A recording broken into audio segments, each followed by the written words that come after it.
Greetings to everyone. I'm happy to see you all. It's my great honor and pleasure to extend a warm welcome from the National Endowment for Democracy. My name is Judy Shelton. I am chairman of the NED, and it's wonderful that you could all be here with us today. This is quite a gathering of democracy experts, activists, and advocates. And that is wholly fitting because we are here to honor quite a man. We chose to call this event, which is devoted to the legacy of Nobel laureate Liu Xiaobo, a memorial symposium. And yes, it's a memorial, a solemn reflection and deep tribute to a man who was denied proper medical treatment and who died while held captive under authoritarian control. We could express our sadness and even our anger about that. But through this symposium, we are channeling our shared feelings into a level of engagement with the forces of repression that Liu Xiaobo would approve. We are taking heart by thinking through his words and his deeds. The symposium aspect of today's event means the intellectual discussion that we will be having with our speakers. The sim part comes from the Greek word for together. It's like the word symphony. Liu Xiaobo did more to forge harmony across Asia and throughout the world in support of democratic values and human rights than any other individual since the beginning of this new millennium. And that's according to NED's president, Carl Gershman, who truly feels the impact of this hero of democracy. Carl, along with the members of our distinguished panel, will elaborate on the significance of Liu Xiaobo as each provides their own perspective on his daunting struggles and magnificent triumphs. By reflecting together on Liu Xiaobo's legacy, we find a unity of purpose in defending freedom, in liberating minds, and protecting fundamental human rights. I'm pleased to tell you that in parallel with this event, in Taipei, a commemorative event honoring Liu Xiaobo was held 5 hours ago. They are 12 hours ahead of us. The Taiwan Foundation for Democracy specifically asked that we mention their own tribute this day, which was organized to resonate in harmony with this memorial symposium hosted by the National Endowment for Democracy. Together, we draw strength and inspiration to embrace the freedoms boldly championed by Liu Xiaobo, a man who, before his sentencing in 2009, stood before the court and declared, "To block freedom of speech is to trample on human rights, to strangle humanity, and to suppress the truth." The Taiwan Foundation for Democracy requested and was granted a video message from NED's president, Carl, as a sign of our solidarity and shared commitment to democratic values. In the video, Carl retraces Liu Xiaobo's life and its meaning, recognizing him as a hero of truth, and in so doing, affirming our common humanity and the universality of our essential mission. Many of you probably know that each year the NED honors democracy activists from around the world with a sculpture. It's quite beautiful, modeled to represent the goddess of democracy that was constructed out of foam and paper mache on a metal frame that rose 33 feet tall over the student protesters assembled on Tiananmen Square in May 1989. When the statue was unveiled, they burst into cheers, shouting, "Long live democracy." That statue would be destroyed by soldiers armed with rifles and tanks, along with massive numbers of demonstrators also destroyed. Liu Xiaobo was there on the scene, trying to save as many as he could. And then he was imprisoned for siding with the students.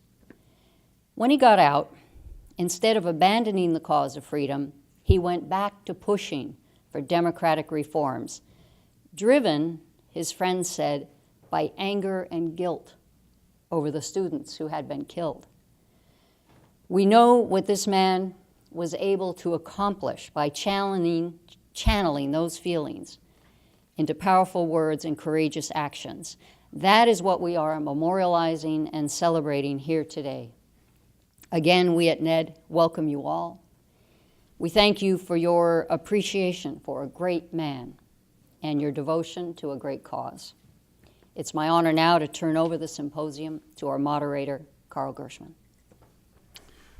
Thank you so much, Judy, for those wonderful remarks. I want to thank you for your leadership, and I also want to second your thanks to our friends in Taiwan and at the Taiwan Foundation for Democracy, which is a partner, the only partner institution, real partner institution in Asia, for joining us in this celebration of Liu Xiaobo's life. His contribution to democracy was monumental, and his analysis of Chinese politics and society and his warning about the danger to the world of a rising and still dictatorial China remain profoundly relevant today. We couldn't share Liu Xiaobo's suffering, but we can try to understand his ideas, appreciate his example, and find inspiration in his vision of a different China. I'm very grateful to everyone for coming today. Our speakers were all connected to Liu Xiaobo in one way or another. On Andy Nathan's good advice, we've decided that we won't try to have a common discussion on the issue of whither China, even though that's suggested in the title, which he worried might produce a monotonous recitation of overlapping assessments that would be exhortatory because of the nature of the occasion, yet still inconclusive, as inevitably they are when discussing the future of China. Rather, we'll try to talk around the same kinds of issues by posing the questions differently. In keeping with this approach, we have asked NED's, in this order, NED's Louisa Griva, who has devoted her life to the study and democratization of China, to speak about NED's relationship with Liu and what the lessons of his struggle are for the wider global mission of aiding democracy. After Louisa, we'll hear from Perry Link, who needs no introduction to this audience and who produced this splendid collection of Liu Xiaobo's writings entitled Liu Xiaobo, No Enemies, No Hatred, which he edited with Tenshi Martin Liao and Liu Jia, Liu Xiaobo's widow, who is in our prayers today. Perry will talk about Liu Xiaobo as a personality, how that personality evolved under the impact of a set of personal experiences, and how that evolution affected the shape and the strategy of his struggle. Next, we'll hear from Xiao Chang, who is the founder and the editor-in-chief of China Digital Times, who will talk about the reception of Liu in the Chinese public, the struggle over censorship, what image of Liu was projected in China, and how different sectors view or don't view him. He follows all of what's being produced on the internet in China. After Xiao, we'll hear from Li Xiaorong, who introduced many of us to the Charter 08 Democracy Manifesto, of which Liu Xiaobo was the principal author, at a strategy meeting on China that we held here at NED just days after Charter 08 was adopted in December of 2008. She has continued to stay connected to the democracy movement in China and to help NED stay connected. Xiaorong will talk about how those who struggle for democracy in China see the road ahead. Not so much to predict whether China will change or not, but as somebody who has been committed to that change and why she thinks the strategies that she and her circle have pursued, and which are the strategies that Liu Xiaobo pursued, have been correct despite all the setbacks. And finally, we'll hear from Andy himself, the perpetual ambivalent skeptic who understands China so well that he's always cautioning against confident predictions, yet who also stays connected to the struggle and in his own unique way inspires hope. Andy will speak about what the regime's counter-response to Liu and to other democracy advocates shows about the regime's strengths and weaknesses, and about its strategies to deal with dissent.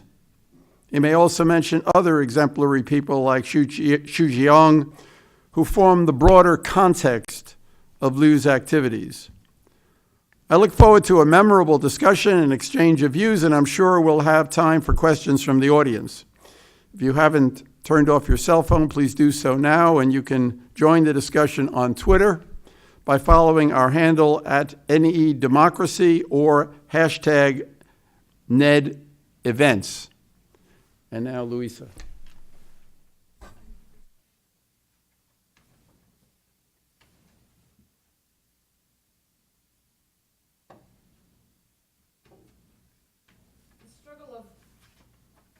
The struggle of man against power, it has been famously said, is the struggle of memory against forgetting. We're here today to remember Liu Xiaobo and understand his legacy, and this is a profoundly important and significant contribution to that struggle for memory against forgetting. For over 2 millennia, each new Chinese dynasty rewrote the history of the last. George Orwell wrote in 1944, "The really frightening thing about totalitarianism is not that it commits atrocities, but that it attacks the concept of objective truth. It claims to control the past as well as the future." Orwell does end his essay on a more hopeful note with a brave hope. He says, "The liberal habit of mind, which thinks of truth as something outside yourself, something to be discovered, and not as something you can make up as you go along, will survive." And long after the last dynasty in China and after the end of the 20th century totalitarianism understood by Milan Kundera and Orwell, still in 2010, we saw an empty chair at Liu Xiaobo's Nobel Prize ceremony. This reflects the authoritarian power that is exercised over history and remembrance in the China of our time. And Liu Xiaobo took this as a vocation. He sought to remember the whole truth about China, that the Communist Party was so proudly claiming to have built. Everyone remembers the famous line. It was in 1943, before the party came to power, when the Liberation Daily issued its editorial entitled, "Without the Communist Party, there would be no new China." And soon afterwards, a propaganda song was composed under this title. Later on, Mao changed the title and thus created the phrase that every Chinese citizen has heard thousands upon thousands of times in his or her lifetime. "Without the Communist Party, there would be no new China." And while Mao mercifully died in 1976, already 3 generations ago, the party in this generation is attempting to recapture the energy of that kind of propaganda urge. And in fact, 10 years ago, in 2006, a gigantic memorial in honor of this song was opened in a suburb of Beijing. And as we move forward to the present day, the current leader of China is bringing forward loyalty oaths for school children and university professors alike. The new textbooks for the fall term of school in both elementary and middle school has a completely new curriculum emphasizing socialist education in every lesson. We know that religious leaders, imams in every mosque in China are required to sign a letter pledging their loyalty to the state. Liu Xiaobo steadfastly refused to participate in the party's version of history and reality. He was among the most confident advocates for a more humane world in all of Chinese literature and social commentary, for lives of dignity and authenticity for people from all walks of life.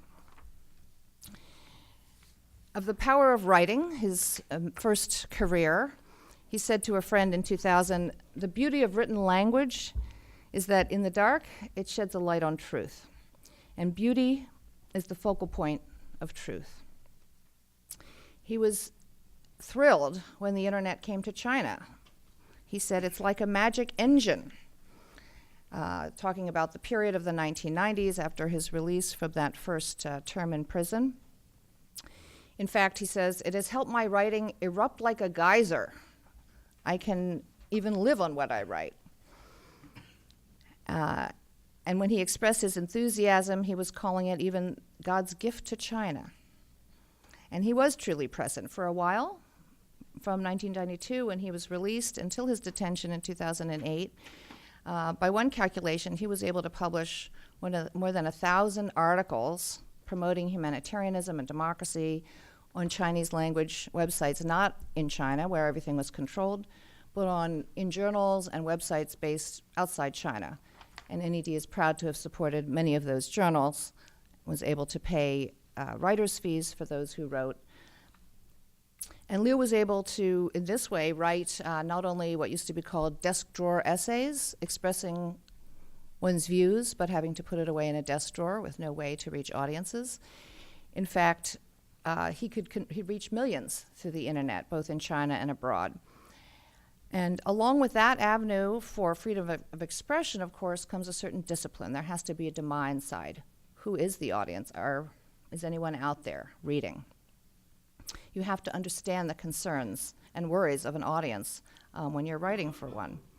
And even more fundamentally, you have to build and nurture that audience. If the audience is people in China who've lived under conditions of authoritarian control and education, how do you nurture that audience to come along to a new way of thinking when the entire power of the modern authoritarian state has been geared towards molding the minds of the young, engineering every psychological and material incentive to herd people along in one of two paths: harmless entertainment or individuality through consumer delights, or active, loyal conformity to the state's demands.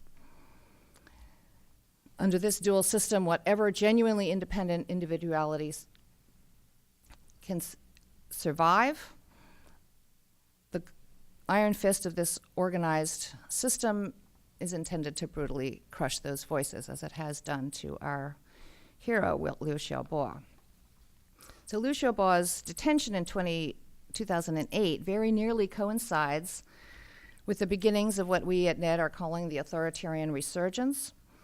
One of its tools is the use by these regimes in their newfound confidence to use the internet as a tool, as an instrument of broad surveillance, high-tech surveillance, and of propaganda to further mold minds. Communication technology, in this sense, is not only an arena for censorship, but to actively push propaganda, even fake news. And for China in particular, Liu was always worried about this. He said, "The unrelenting inculcation of Chinese Communist Party ideology has produced generations of people whose memories are blank." But Liu also recognized that communication of ideas alone, from activists to followers, or among people who are thinking and developing new ideas, cannot go as far as it should without what we call intermediating institutions. So he was not only a critic and an intellectual, bringing forward the ideas that can inspire people, not only serving as a voice of conscience, and not only providing his example of exceptional moral courage, he also created a legacy of flesh and blood human beings.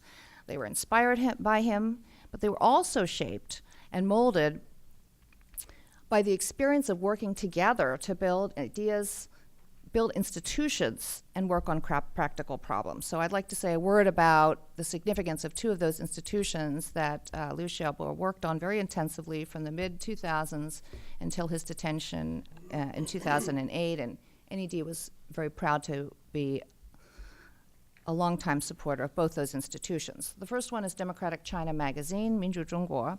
When he became editor in 2006, it was not to be an editor of a literary magazine, which had been his early career. It was Minzhu Zhongguo has a different mission. The mission is, to quote, to explore and foster 自由民主人权法治宪章. Freedom, democracy, human rights, the rule of law, and constitutionalism. These are not the stuff of literary imagination first and foremost, but rather the practical problems of politics and governance. He entered a new arena where he knew the attention of China's acute social critics needed to be turned.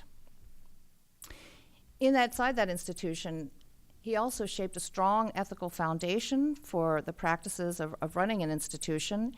Editorial board members were no longer allowed to receive fees for the articles that they wrote. He used the platform also especially to cultivate the next generation, to bring along new writers. He continued, in fact, his role as a teacher, a salon leader, and used this platform to encourage all kinds of writers to come forward, develop their insight, develop an audience, and engage with one another.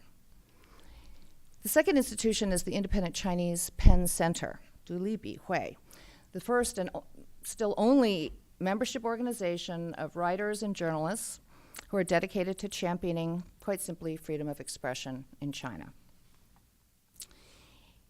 He, in this endeavor as well, he cultivated the next generation. He was very influential in persuading additional writers to join. With all that effort, it's still a very small organization in a situation of the repression people face in China. At its peak, I believe the membership was just over 160 people, brave individuals. And then inside the institution, Liu Xiaobo was a great builder of an institution that can last. He insisted that every board member faithfully observe the ethical standards of the institution. He dealt with countless difficulties in trying to have several co-editors of a magazine, two of which were inside China, two of which were outside China. Imagine editing a magazine across continents, 12 hours difference, without free communications. All of these standards that he set were in stark contrast to the culture in which they were swimming, where China developed a political culture of egotism and competition, a larger sea of unrelenting corruption, venality, and brutality, and the corresponding habits of censorship and self-censorship. And in both these endeavors, Liu Xiaobo did more than that. He was a great leader in providing humanitarian assistance. Independent Pen, in fact, in its own structure, its committees, it devotes much of its energy and even financial resources to helping those in need. Freedom to write fellowships for people who have lost their jobs, humanitarian assistance to the families of political prisoners, those writers who languished in prison as prisoners of conscience. And there, too, he insisted on a properly run organization. Board meetings would go according to rules. There would be proper ground rules for the elections. There would be rotation in office. Liu Xiaobo stepped down after 2 terms as president of Independent Chinese Pen Center, even though all the members would have elected him by acclamation, but he said that's not in the bylaws. We need new leaders.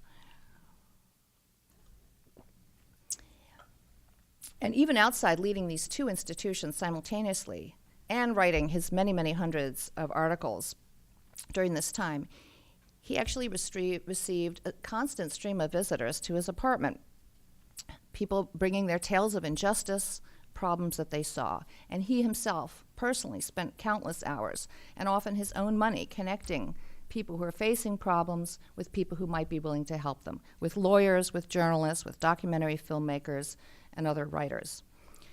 So here we see Liu Xiaobo's career as both a thinker and a writer and also an activist, and he excelled at all of these vocations. And like no one else, he made them into the truly exceptional life that is honored around the world. But he built all of this, I think, into a program that will last. Now, he's a hero, but he recognized that not everyone can do everything. Not everyone can be a hero or wants to be a hero. So most people are not acute social critics, but what can they do? They can look around and note when something is wrong. Most people are not prolific writers, but they can institute ethical rules in the institutions that they run. Most people may not have name recognition, but they can still cultivate the next generation in what they do, no matter how small that garden may be.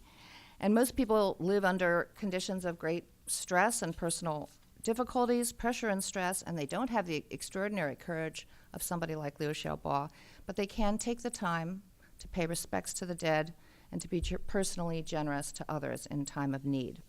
So in this way, Liu Xiaobo's example is not only something to be aspired to by those who can reach the great heights of being a hero of democracy, but all of us. Chinese Democrats, also those struggling for democracy everywhere in the world. What does he teach us? He teaches us to think and speak and write even under conditions of censorship and deprivation, even when you may not be able to publish or we have a very tiny audience, even when you fear nobody is listening. Do it anyway. He teaches us to think about the act of remembering the dead, especially those who have lost their lives in the service of good causes. That alone is an act of resistance and of conscience. He teaches us to seek knowledge, not the education decreed by the powers of the day. Simone Leys, in writing about Liu, pointed out that, as people may know, Liu Xiaobo spent a decade as a sent-down youth. When the schools were closed, he had to work on a farm like most people of his generation. But in retrospect, Liu said he appreciated losing out on those years of schooling during the Cultural Revolution. Why? Because those years of lost schooling allowed me freedom. And by Liu's example of his many turns writing articles as an investigator and as a documentarian regarding an extraordinary range of issues in contemporary China, he also teaches us to pay attention to what's happening around us, to regard no matter of social importance as beneath our notice or beyond our ability to recognize or act upon. He strongly believed also that a true civic movement could be formed in China, despite the generations or perhaps centuries of authoritarian conditioning that he so acutely recognized and diagnosed, the hatred, the cynicism, the hypocrisy, the habits of cruelty toward others, purely for one's own survival. And I want to mention two facts about Liu Xiaobo's wishes for his Nobel Prize ceremony that really illustrate the importance that he placed on thinking of this work as a generational struggle. First, he dedicated the prize to those who died on June 4th in Tiananmen Square. And secondly, as he told Liu Xia, his wife Liu Xia, when she was able to visit him, that he wanted children to participate in that ceremony. And indeed, the Norwegian Children's Choir sang songs at that ceremony. Now, the quotation with which I started is from Milan Kundera's book of Laughter and Forgetting. I'm sure everyone recognizes it. And here, the known fact, at the founding of the Czech Republic, the leaders appear on a balcony, and in the picture that generations of school children received, a solicitous comrade, Clementis, puts a cap on the chief's head, Gottwald, in the freezing rain and snow. 4 years later, Clementis was hanged for treason, airbrushed out, and we know that all that remains of Clementis was the cap on Gottwald's head. So it may be that for a while, the Chinese state will largely succeed in disappearing the memory of Liu Xiaobo into the black hole of amnesia, which he himself did so much to fight. But our memorials today here and in Taipei, also that have been occurring, memorial tributes all over the world, in London, in Malmo. We have with us today some people who were there. Liu Xiaobo's fellow editors of Democratic China are here, and I thank you for attending. Oslo, New York, and elsewhere. By conducting these memorials, we are at least providing a foundation of a guarantee that the amnesia will not be complete. We've done our part to put that cap on Gottwald's head, a cap that will serve as a signpost and an archaeological clue, telling future Chinese generations where to look for the next chapter of the story. Thank you.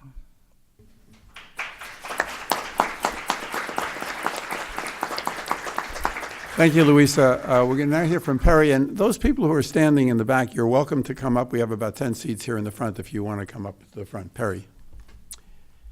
I, too, would like to begin by thanking Judy and Carl and NED for having this event and coordinating it with Taiwan. I wish it were much bigger and all around the world. Liu Xiaobo is known to his friends recently as the Iron Man of democracy, primarily because for his whole life he told the truth as he saw it. He seems to have had a gene for that almost. But I don't think we should do hagiography. He struggled through his life with internal struggles and between him and his environment. And the story of his heroism, in my view, is how he could look at his own life and correct mistakes and regret and overcome them, and then became a Iron Man of democracy. This kind of view, I think, is not only more accurate, but gives us a deeper sense of how he came to be the wonderful person he was. So I want to talk about his early years a bit. His father was an early Communist Party member, joined the revolution in 1941, and later was a professor of linguistics at Dongbei Shifan Daxue, where Liu Xiaobo grew up in a fairly privileged, almost red commune, courtyard. And this, I think, gave him a very early confidence in what he could go out and do. We have to explain his ability to speak out and rush forth. The family, as many in China, went through some tough times during the Great Leap Forward.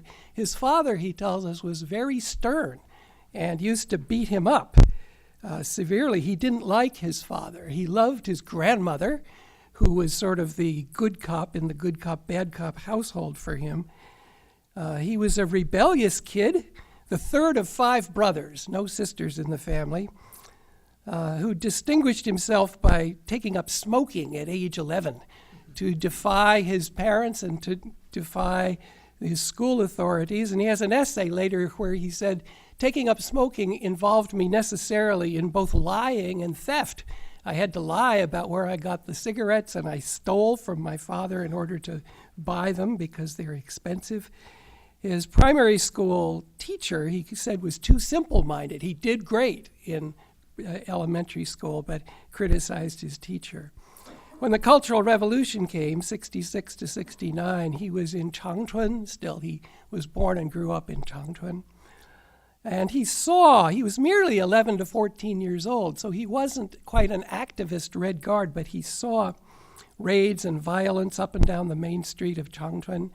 And he and his pre-adolescent friends roved around the city picking on people. He has a wonderful essay about picking on this old beggar who was sorting through garbage in order to make a living, and how he later regrets it. This is what I mean by the inner struggles and overcoming himself. But he was very much in the Mao think at the time. He wrote an essay in 2003, 30 years later, looking back and regretting. I'll read you a quote from it. Mao-style thinking and Cultural Revolution-style language had become ingrained in me, and my goal had been to transform myself from the bone marrow out. Ha! Easier said than done. It might take me a lifetime to get rid of that poison. In 1969, he and his family were sent to Inner Mongolia, which was a much more boring, regimented but boring environment. He started reading. He couldn't go to school, but he began a lifetime attachment to reading. And later, if you look at this book, you can see how voraciously he read all kinds of ancient and modern Chinese literature and ancient and modern Western literature. I was really shocked when I edited this book at how broad his erudition was. He began out in the countryside a teenage romance with a woman named Tao Li, who'd come from the same courtyard in Changchun as he did. Her parents were also professors, and they were all sent out at the same time. But at the time, it was forbidden to 谈恋爱 in China, so they did this surreptitiously. But then when they came back to Beijing, they married in 1982. From 1982 to 84, he was at Beijing Normal University doing an MA on ancient Chinese literature, which was a topic originally assigned to him. He didn't choose it. And he was assigned a advisor whom he didn't get along with. The advisor would write notes in his margins, and he would write back that, I didn't write those words, they're not mine, go away. And the advisor died, and he went to the funeral and didn't bow. This was a big early sign of rebellion as well. He was smitten, though, in his study of ancient China with Zhuangzi, the famous inventor of semi-mystical conundrums. And this, I'll speak in a moment, led into a later phase in his development. 84 to 86, he was kept at the Beijing Normal University as a lecturer. And then he wrote a PhD dissertation. He worked on a PhD from 86 to 88. His dissertation was called Aesthetics and Human Freedom. And the story of why he settled on aesthetics is interesting. He was in the generation who grew up with scar literature and the thaw after Mao, and he and other young people were optimistic about more freedom in politics, the economy, society, religion, and all those things. But then one by one, the government came along with its campaigns, the Strike Hard campaign, the anti-bourgeois liberalism campaign, and the anti-Jingshen Wuran spiritual pollution campaign. And this was debilitating to their spirits. And they realized all these spheres of politics, economy, society, religion were closed off, but not aesthetics. It was the one place where he could still seek to be his own person entirely, and that's why he wrote about aesthetics. In 1986, when he was still a grad student, there was a big conference in Beijing called Chinese Literature in the New Era that he went to as a mere grad student and became famous almost overnight because he freely denounced everybody in sight, all the party-connected writers, but also what he viewed as the new mandarinate of the reform culture people, especially Liu Zaifu, the wonderful senior literary critic. He denounced Liu Zaifu and others. He wrote this sentence: I can sum up what's wrong with Chinese writers in one sentence. They can't write creatively themselves. They simply don't have the ability because their very lives don't belong to them. His mantra at the time was individualism. Be my true self. Later, he apologized to Liu Zaifu, and we've confirmed this with Liu Zaifu. He went to Liu Zaifu and said, sorry, I had to denounce you. It was the only way I could get famous. For this, he got the moniker of the Black Horse on the literary scene, the Hei Ma. He, meanwhile, I said, was married to Tao Li, but he wasn't very good to her. Starting in 86, he used to look for other women and had girlfriends, one of whom, but just very subtly, was Liu Xia. At the time, Liu Xia was also married at the time to a literary editor named Wu Bin.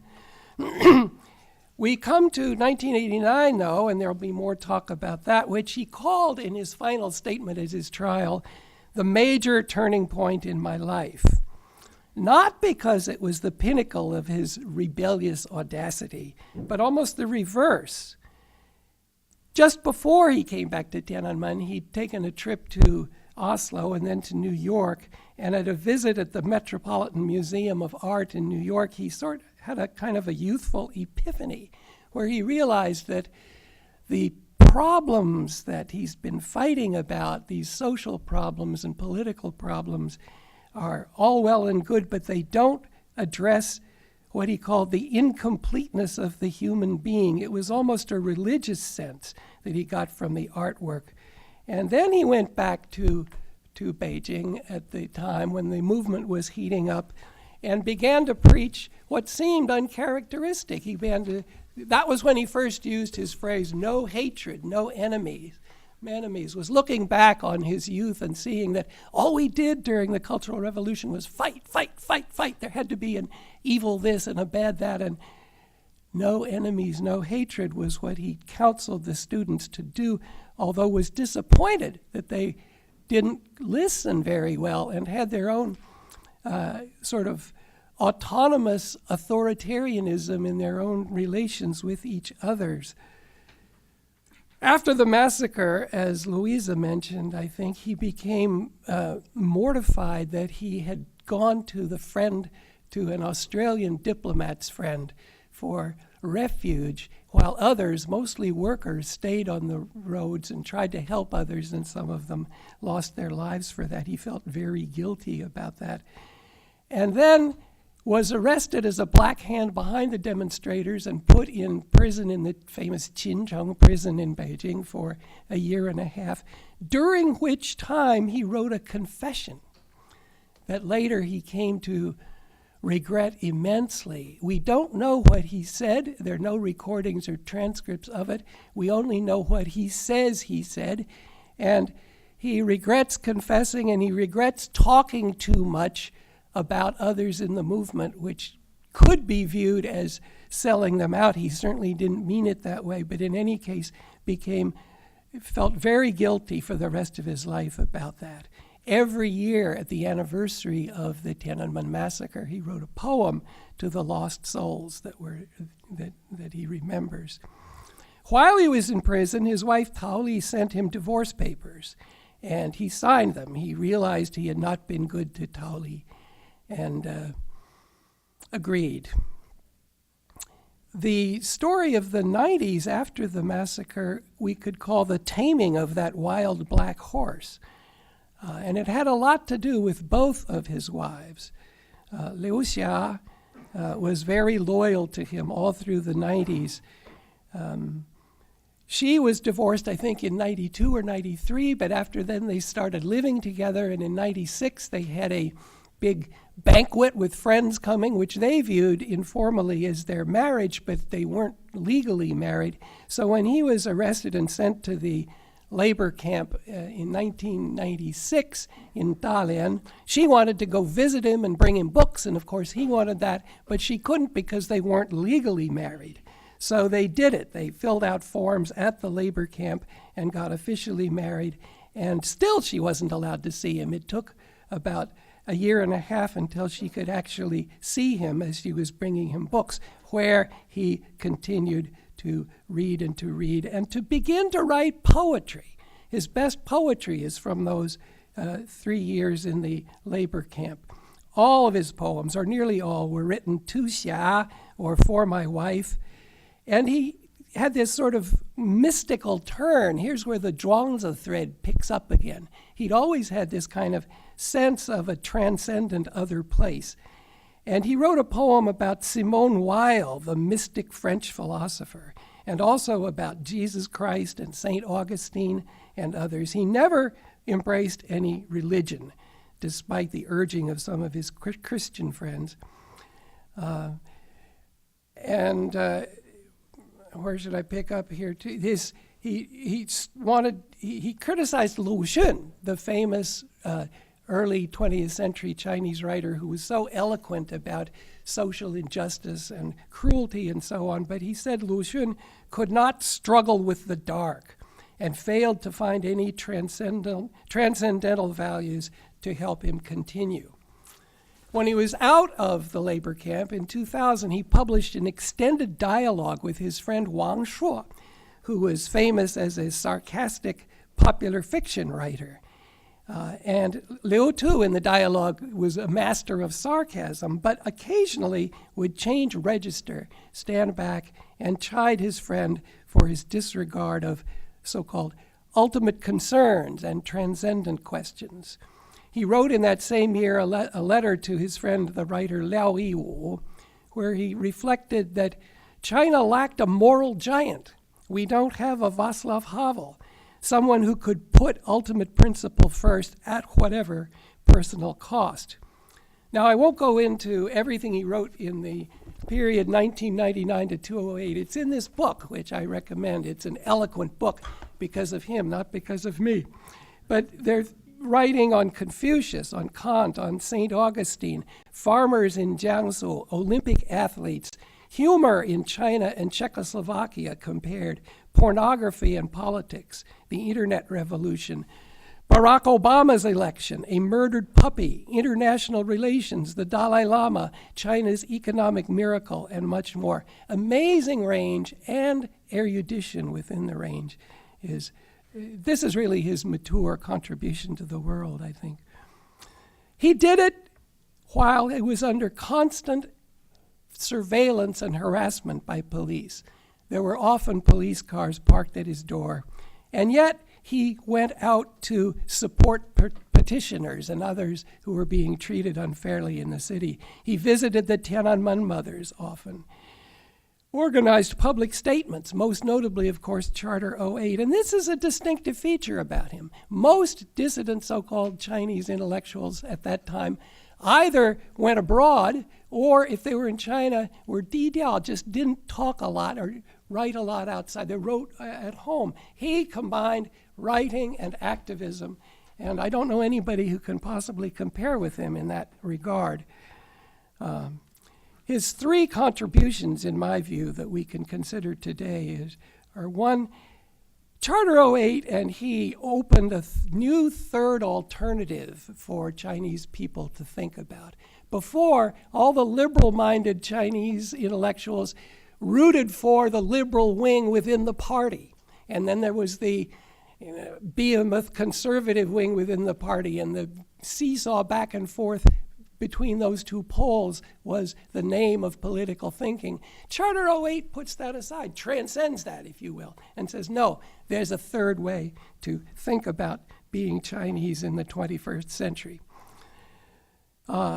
Secondly, he shows how a person can stand on principle, I don't need to repeat this, to continue to be active under intense repression, and therefore I think should be compared to people like Nelson Mandela and Václav Havel, Andrei Sakharov, Aung San Suu Kyi, and others.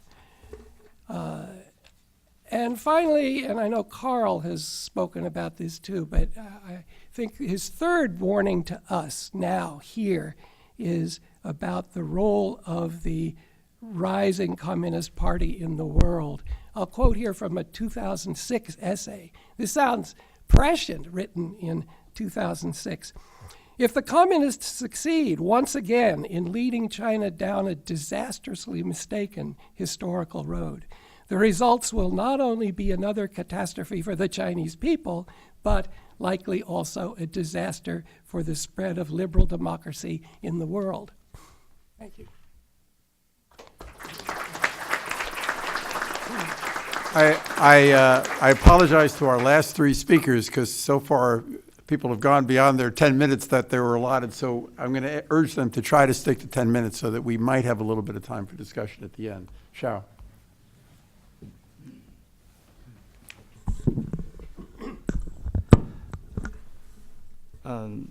Perry said a lot of I wanted to say, which is about Liu Xiaobo's personal transition or transformation. I only spoke with him once on the phone in the early 2000. But I know of him not only since 90s when he was a political prisoner in Tiananmen. I was doing human rights work. Even before, when he was the Black Horse, denouncing every single famous name in China, that especially liberal intellectuals, including my mentor Fang Lizhi. And I always know him as an egomaniac, and it's not quite my taste. I was moved by his decision to return to China and be with students. Not only that, and what he did on Tiananmen Square. But once again, I was completely disgusted by his own confession and his biography, some kind of biographical memoir. After that, he published in Taiwan, full of ego and full of confusion. to me, he wasn't someone I wanted to talk to. And later on, I also heard that he was out of prison, and once he was visiting Tiananmen mother Ding Ziling didn't want to see him for the same reason. But since he was back in the labor camp the second time and came out, his writing changes, his tone changes. He became humble. He's transformed. I have never known what. I worked with dissidents, democracy activists, advocates, all these heroes in my life. Some, and lots of them are very egoistic. But someone went through that kind of transition, become humble, become, as Perry eloquently said, concerned about the transcendent value. Liu Xiaobo was the only one I always asked, what made him change? What made him humble? What transformed him? What made him from a egotistic, flawed human being to a true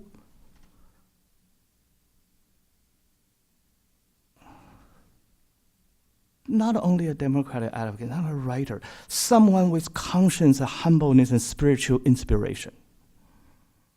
This is all before 2000.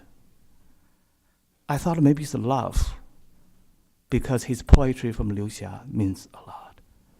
And I asked other people, people knows him, said, oh, in prison, in the second time in the labor camp, he read a lot. He read Dostoevsky. And someone else told me, it's all because Ding Ziling didn't want to see him. Because it's June 4th. It's the Tiananmen. It's people's life made him humble, transformed him. It's only something like that has that kind of spiritual transformative power, make an individual to rise above himself to something greater. And Liu Xiaobo became someone greater, even greater than many others in the same movement. And today, to me, he was not rest of his history after that personal transition. Today, to me, he was not only a true hero, a hero for democracy. He's more than a hero. He's not religious, I'm not religious, I don't know what. He's a saint. He has a spiritual inspiration that no hatred, no enemy, that kind of transcendental value is beyond of current or the reality, or even for the political reality and the efforts any foreseeable future. Secondly, it's most needed. Most desperately needed. Carl wants me to talk about how the Chinese society view him, Chinese people view him. People view him as all these things, and a majority of people doesn't want to know him, they don't know him. They don't need to know him, they don't want to know him.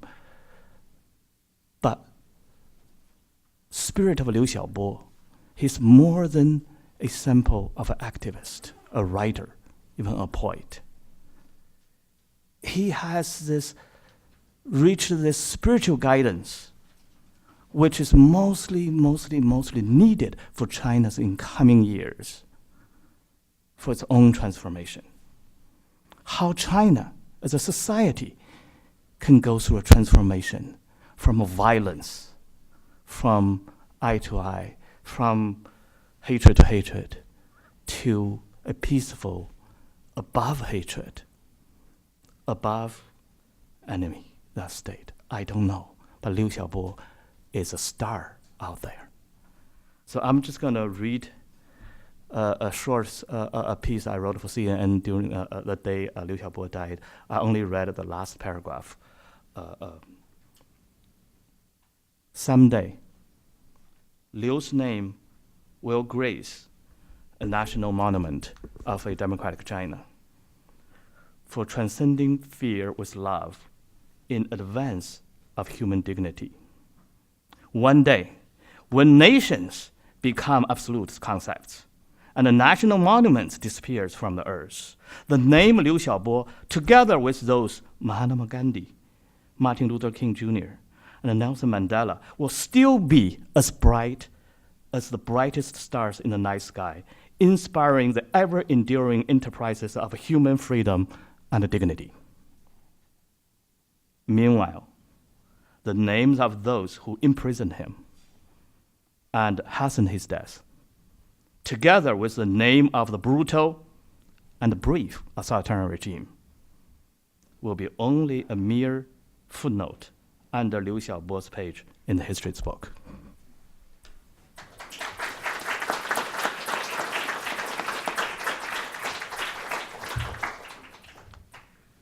I also want to thank Carl, Judy, and Matt for this opportunity. How many of us I know, only including you here today, we have shed many tons of tears since July 13th. We had not had a chance like this to be together, share our profound sense of loss, our grief and pain. Many inside China who try to hold memorial services for Liu Xiaobo have been detained or placed under gag rule. His wife Liu Xia has been practically put under enforced disappearance. We also need a meeting of the mind like this to ask us the hard questions about the future of democracy in China, including questions like, how can we stop the Chinese government from getting away once again for persecuting a peaceful critic to death, adding to the growing list of prisoners of conscience who died in police custody, like Liu Xiaobo, like Cao Zhenli, or Gushuo Lobsang, or Pan Mingming? How could we end the now 30-year-long stretch of impunity for those who are responsible for the 1989 Tiananmen massacre? Many in the community feel anguished, asking, where do we see any hope in the seemingly endless tunnel of darkness?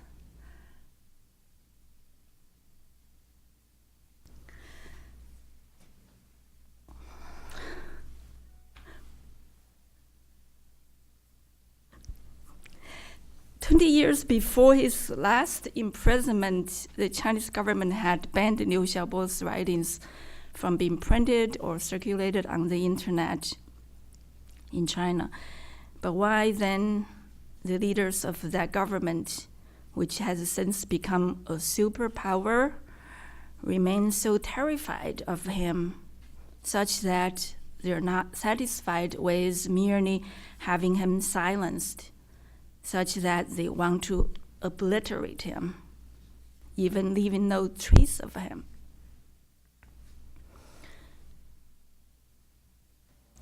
Awarding Liu Xiaobo the 2010 Nobel Peace Prize confers him the moral giant that he lamented China didn't have. It's the world's highest moral standing. It confirms the nonviolent advocacy for promoting democracy and human rights that he envisioned and practiced. It also nailed the so-called China model as on the wrong side of human history, the so-called model of modernizing a country's economy without democratization and human rights. That model claims that the 13 billion Chinese only desire materialistic stability and care nothing for liberty.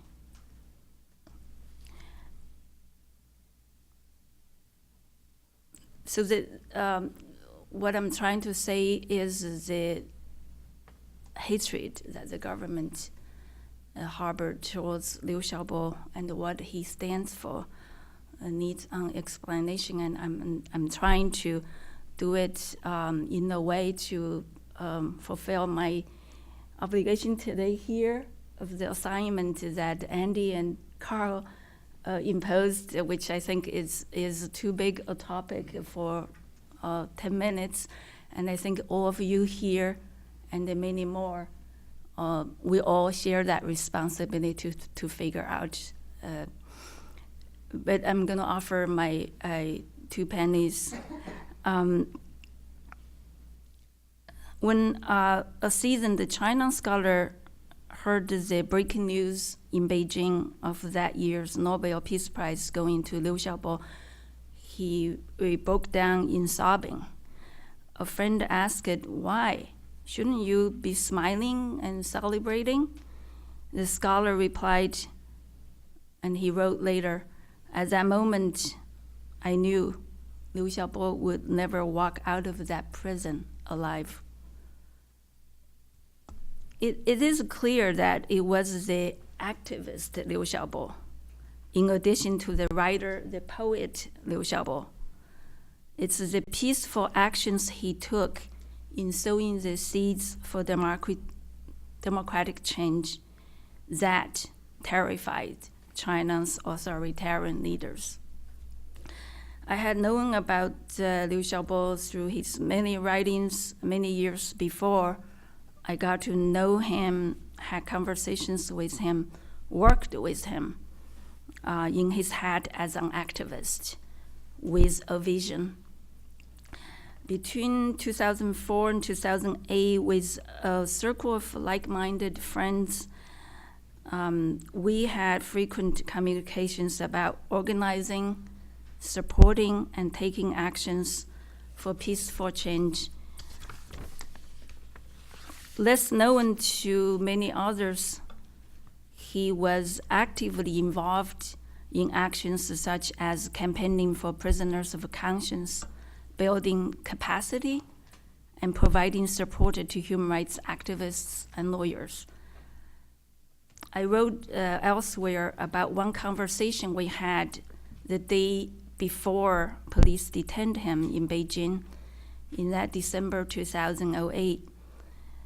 He discussed the use of a few words in one of the last drafts of Charter 08, which is a constitutional reform manifesto that was to be made public on December 10th, which is the 60th International Human Rights Day. He told me how he had just collected one more signature from a former government official who lived under police surveillance. He said, "Do you know how I did it? I showed up at 5 a.m. in a park in Beijing where the old man practiced Tai Chi with the police around him. I walked up to him, pretend I was practicing Tai Chi, and then in the midst of the cover of the fog, I was able to show him Charter 08. And Charter 08 called for respect for basic universal values, including freedom, human rights, equality, democracy, and constitutional rule. By that time, more than 300 Chinese activists, lawyers, and liberal intellectuals had added their signatures to endorse it. Liu Xiaobo worked tirelessly to collect those signatures by email, by Skype, or playing badminton, or at dinner parties, or going to the park at 5 a.m. Worried about the serious consequences, the risks, I wanted to suggest delaying the release of the document. What's your worry? He disagreed. The worst for me, he said, is going back to jail, but it's worth it. It has been 20 years, do you know, since Tiananmen, but there has been no justice. I'll do everything. He was ready. It is the vision that Liu Xiaobo and his friends drew up in Charter 08. It's the peaceful actions to bring it about. The actions that he advocated he sought to support the actions that could improve their lives and expand freedom to individuals living under the repressive regime. It is that strategically non-violent and potentially popular approach that had terrified and brought Liu Xiaobo the wrath of the Chinese authoritarian leaders. These leaders should be afraid. This approach, as Liu Xiaobo envisioned it, transcending fear with love and fighting for freedom peacefully with optimism, continues to inspire new generations of democracy and human rights activists today. It lives on in the rights lawyers' stubborn insistence on their clients' legal rights, or in the new citizens' movement's demand that top officials disclose their personal income, or in the petitioners' determination to band together to lodge grievances and seek justice. And in many citizens' calls to want to hold the government accountable for its own promises made in the country's constitution and in the many international human rights treaties it has ratified. Many more Chinese today than in 1989 or 2008, I stand to be corrected, are taking piecemeal and peaceful actions to defend human rights, build the foundation for democracy and rule of law. I have met many college graduates working in nonprofit groups advocating for the rights of the disabled, LGBTQ, victims of sexual violence. There are Chinese groups training common folks inside the country to use the law to bring officials to court, to seek compensation for lost housing or for black lungs infected from working in coal mines or pouring concrete. The projects that Liu Xiaobo helped ushering into existence have since grown and produced the fruits. One lawyer who attended training in International Convention on Women's Rights assisted a villager to sue her village officials and won the case involving gender discrimination in land use. Another lawyer filed an appeal to the UN alleging arbitrary detention of his client, who was locked up at a labor camp without a trial. Officials later told the lawyer that a UN inquiry about the case had led to the client's early release. A school teacher who was among the first group who signed the Charter 08 has organized the local election monitoring and become an expert on basic level election laws. His group has trained hundreds of Chinese online about free and fair elections. The Chinese government's suppression of such efforts at challenging its authoritarian rule and fighting human rights abuses were likely to intensify in the coming months and years. Those of us committed to support democracy and human rights must keep up and strengthen our support to such grassroots peaceful activism that has persevered inside the country, making real differences over time. That is where the hope lives, and that is really the best we can do to keep our memory of Liu Xiaobo alive. Thank you.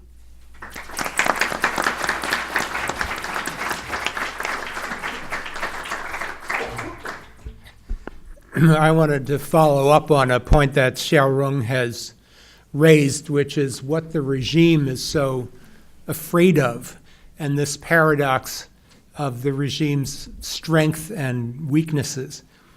The way that they treated Liu Xiaobo showed us their in a sense, their strength, their determination, and their ability to get away with really vicious repression, starting with, well, just not to go all the way back to where Perry went back to, but starting with the 11-year prison sentence for Charter 08, Charter 08 being, as Xiaorong says, a constitutional manifesto asking the regime to implement its own constitution. And for that, a person is given an 11-year sentence. It's excessive. I mean, any sentence is excessive, and 11 years is a very long one.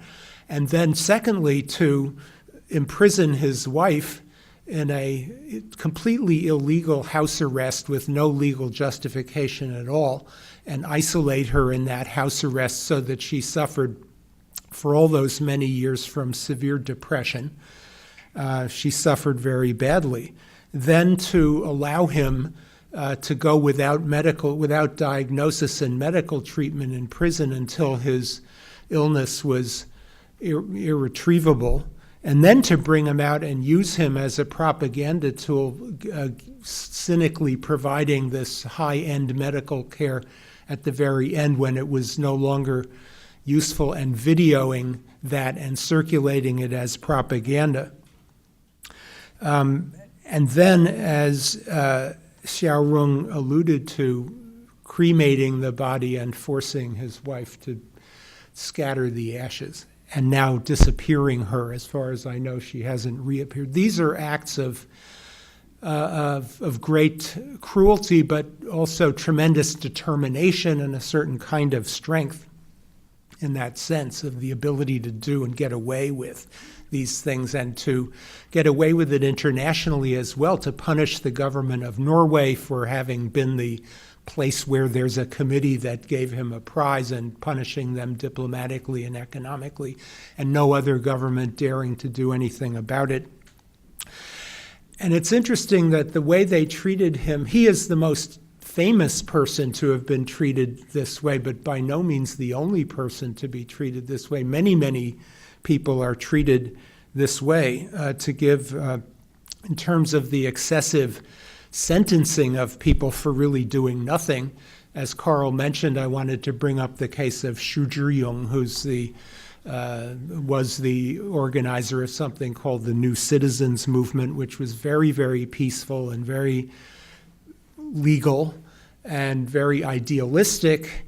And Xu Zhiyong was sentenced to 4 years for that, and his sentence has just ended, and presumably he has been released, but he also has, so far as I know, just disappeared after he made one statement. I don't know what about it. So, that is excessive. And you all remember that the rights protection lawyers, again, dedicated to the law and to peaceful pursuit of protecting citizens, the widespread arrests of those people, disbarring of those people, releases of some under control, some still detained. The feminist activists, just 2 weeks ago, I think, a poet whose pen name is Langzi was detained for publishing poems in the honor of Liu Xiaobo, and his one of the people who printed those poems has been detained. So the idea of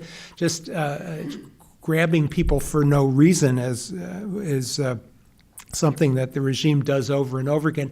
And mistreating people in prison is also extremely common, and people dying in prison. So I think, who mentioned Cao Shunli? I think Xiaorong also mentioned her, a person who died in detention in 2014 when she was about to leave. She was detained when she was about to leave China to come to Geneva to testify before the UN Human Rights Council. The Tibetan monk Tenzin Delek Rinpoche, who died in 2015 in prison, having been mistreated. We have a lot of cases right now of people's relatives saying that they are ill in prison, Guo Feixiong, a lawyer, and that they're not getting appropriate medical treatment. And although the conditions in Chinese prisons are generally bad, but it's pretty clear that the political prisoners are targeted out for a kind of assassination. I mean, in some cases, it really is the intent to find a way to get that person to be dead. Why? But the regime looks so strong. It has the strength, the apparatus, and the international power to do these things, and it's now in a very triumphalist phase. The economic growth rate continues on at about 6.7 or maybe at 6.9%, despite, financial issues and problems in the economy that some economists are predicting they're going to collapse sooner or later. They're still maintaining this high growth rate. They have over $3 trillion worth of foreign exchange, which they're investing in the One Belt, One Road, and also in supporting friendly politicians in Australia and Greece and Cambridge University Press, and all kinds of places. They're heading into this 19th Party Congress, which is supposed to open on October 18th, and by all appearances, there's a complete you would think politics is politics, and you would think there would be some political struggle, but my best assessment is that there really is a complete now unification of the party elite around the one-man dictatorship of Xi Jinping and a disappearance of collective leadership, the sort of division of power that occurred under Hu Jintao, and a thing where Xi Jinping decides everything and everybody else is number two to him. So this is, again, looking very, very strong domestically, internationally, economically, politically. So what are they afraid of then, as Xiaorong appropriately asked? Well, my sense of that is that the regime leadership is very much remembering Tiananmen, remembering that after Tiananmen, the Soviet Union surprisingly fell apart, remembering that from time to time they've confronted riots, as they call them. Perhaps I shouldn't, but civil disorder in Tibet, in Xinjiang, in various villages around the country. They're aware of all the activity that Xiaorong mentioned of small people doing small things and trying to pursue individual justice. They remember the umbrella movement in Hong Kong, the sunflower movement in Taiwan. And the conclusion that they draw from all these things is that political order or political strength is fragile and vulnerable. And why is it fragile and vulnerable? Why should it be?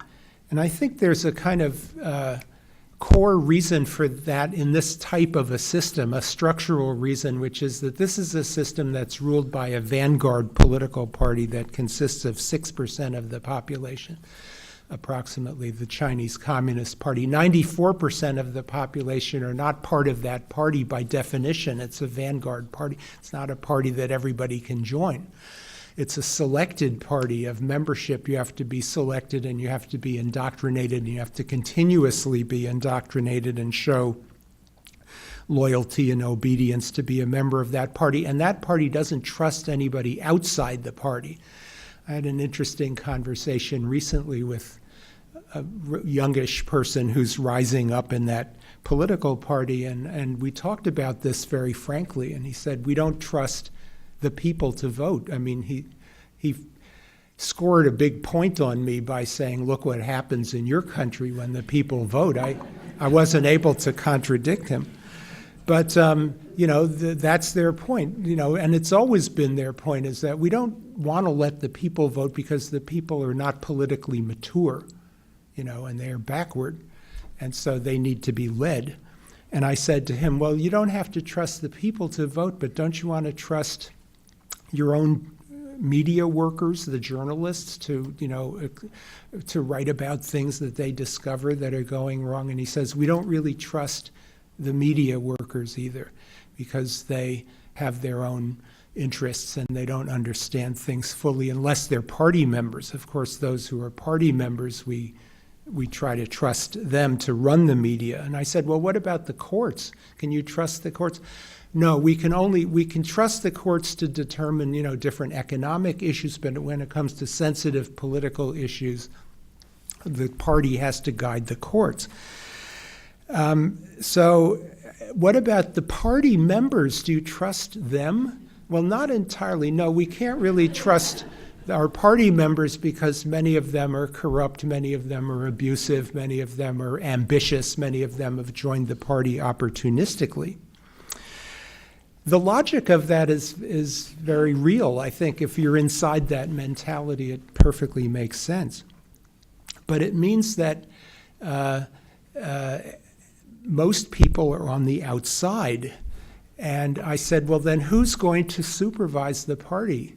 And he said, well, that's very clear. The party supervises itself. That's how the system works. And as a consequence, they cannot relinquish the control that they've accumulated. There's a saying in Chinese security work that you can't show a soft hand because the enemies of the party will take advantage of that, as happened in 1989 in their view. And Mao had a phrase when he was making revolution, 星火燎原, a single spark can start a prairie fire. And they fear that a single spark that might be lit by one of the people Xiao Rong is talking about could start a conflagration against the party. So, as Perry has said and Xiao has said so well, that Liu Xiaobo came to a kind of spiritual insight that he had no enemies. The Vanguard Party is a system that produces and needs and assumes the presence of many, many enemies. That's the situation of that party, and I think that that's what the treatment of Liu Xiaobo shows us about the inner psychology and inner ideology of the ruling party.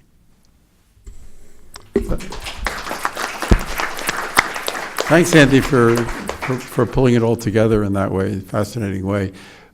It's a little bit late. We have lunch waiting outside, but we're going to take one round of 3 questions and then let the speakers respond to what they want to respond to, or respond to each other, and then we'll break and have lunch. So 3 questions. Let me see, and please identify yourself. Let me just give people a moment so I can see some hands. I see one right here. I see a second there. Maybe just 2. Okay, 1 and 2. Go ahead. Yeah, there'll be a mic. Can somebody provide a handheld mic here? I see them over there. Maybe somebody can grab those mics and somebody can give a mic to. You got to turn it on. You got to turn it on. Just take them, push the button. Push the button. It'll come on. If you go ahead. So make sure you push the button up. Okay. There we go. Okay.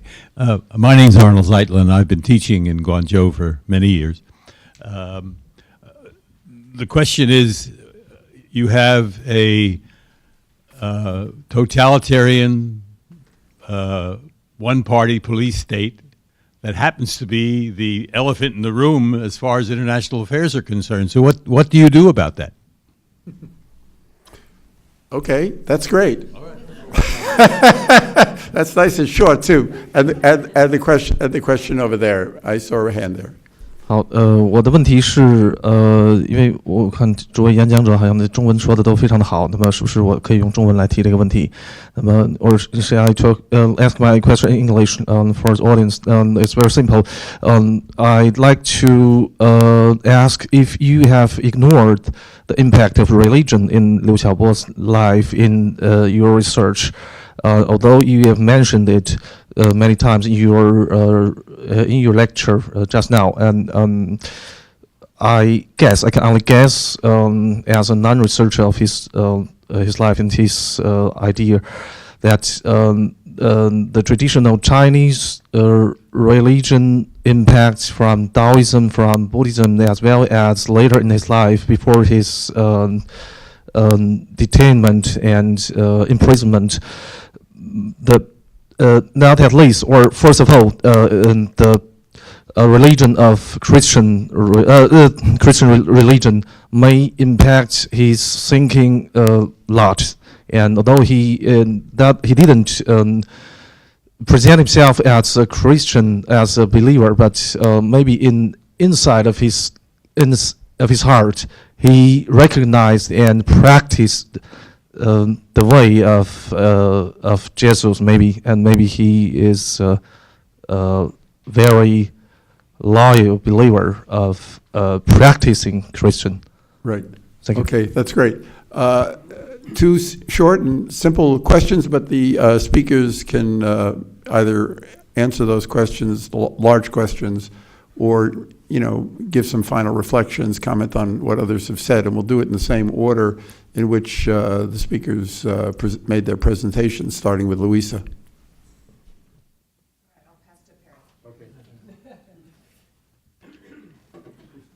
Push the button. I'm not sure where his reverence for the transcendent came from. The first sign I've seen of it is his study for his MA when he wrote about Zhuangzi. He grew up in a standard communist ideology family, an atheist family, and so this was his own creation. And then he wrote about Christian saints and Jesus Christ himself, but didn't become a Christian. Anecdotally, I've heard that his friend Yu Jie, who's written a biography of him, who is Christian, went to him and urged him to do it, and he got shooed out of the house. No, it was very personal, kind of reaching for something that's greater than ordinary human life, but he didn't join a religion, and he wouldn't. And he looked at the question and didn't. Just a resort, the essence of all the religions he might thought to be right, to be not bad for the human being. And he may not recognize himself as one, practicing one way of one, so to say, religion, what we, the people, look like to regard as religion, but he may just practice the essence of all the religions, what exists in the world. We have a certain time pressure because Andy has a speaking engagement, so we want to move it along. Overviewing his attachment to religion. I don't know about the elephant in the room. I just think events like this are step one in addressing that elephant. Xiao Chang. For the second question, I'm not Liu Xiaobo's personal close friends. I don't know his personal aspect very closely.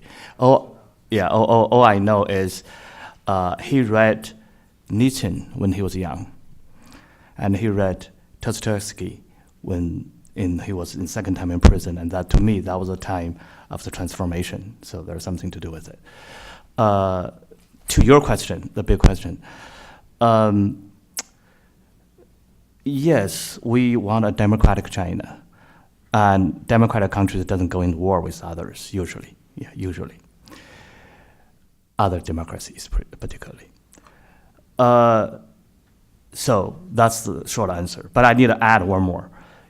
If China goes through the transition, or at the time near transition, which is now, it could be another 50 years. I have no idea how long that is. It's also dangerous for a war, because a authoritarian China and an internally insecure, fragile, and vulnerable political system, with its strengths, it's a real danger for the world peace. And that's why Liu Xiaobo's message of no enemy and no hatred is go beyond the border, so important to probably help to guide us, China can ever go through this dangerous but necessary transformative process.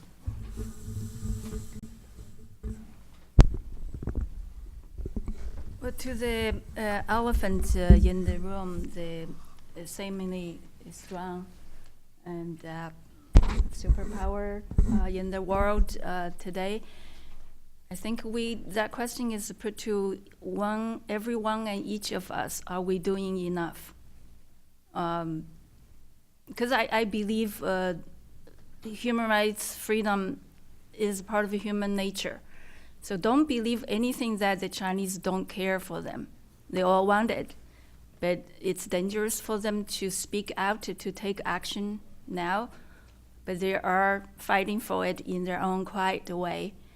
and we all in our different positions as writers, as NGO workers, as government officials, journalists, we can all do our part to become the ants, the bees, to surround up the elephant. Because it's the human nature. We want freedom, we want liberty. So in the long term, this is going to win, because you can't suppress human nature, no matter how powerful you are. And to the religion question, I think as Perry, I think, was touching it, which is if you have once been a communist, that was a religion. So you feel, Liu Xiaobo once wrote, I think my friend, the exiled writer Su Xiaokang, wrote about this, that transformation, because then you have this knee-jerk reaction to any kind of state religion or any kind of authoritarian-ish religion that's being imposed on you. So I think Xiaobo was in that process of the transformation of his generation of liberal intellectuals and have this general attitude, which is very suspicious of any religion. The other part of this was because to fight, to come out of one religion, it's just very hard to get into another one. And he and I share a major in philosophy. I think if you studied philosophy, and which is Socrates, who was the first philosopher, whose famous saying, "What is philosophy?" is to question everything. So I think that probably is where the answer to your question is. On the elephant in the room question, I think it's too late to stop the rise of China. I mean, things may happen there, but we won't make them happen. I don't share Steve Bannon's view that, you can still stop China from rising. It's there. We have to live with it. We might not like everything, but I think we have to pick our the rise of China is not 100% a bad thing. There are many ways in which it is or can be a good thing.